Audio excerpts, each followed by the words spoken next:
Bonjour à toutes et à tous. Je veux revenir aujourd'hui sur un exemple de ce que mon mandat peut offrir de plus beau, le moment où majorité et opposition arrivent à dépasser leur clivage habituel pour se consacrer pleinement à l'intérêt général et voter un texte à l'unanimité au terme d'un travail de préparation et d'un débat qui ont permis d'aboutir à un compromis acceptable par tous.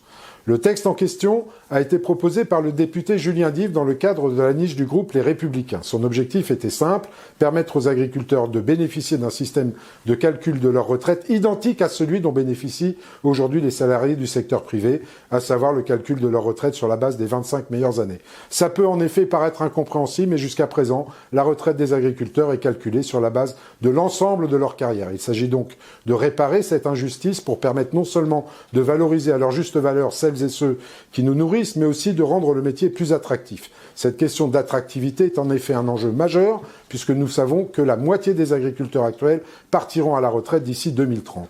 Nous ne manquerons d'ailleurs pas de revenir sur ce sujet dans le cadre de la loi de programmation agricole qui sera portée par le ministre Marc Fesneau et qui est actuellement en cours de préparation.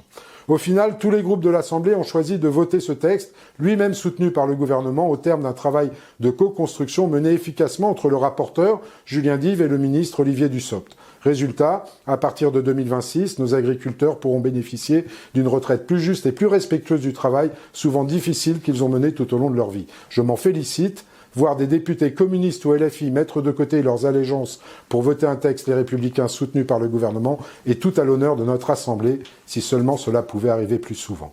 Alors que les chaînes d'infos ont pris l'habitude de repasser en boucle les débats houleux ou les invectives qui fusent parfois dans l'hémicycle, je crains qu'ils ne parlent beaucoup moins de ce vote consensuel qui met à l'honneur le travail parlementaire et élève un peu le débat. C'est la raison pour laquelle je tenais à vous en parler aujourd'hui. À très vite les amis.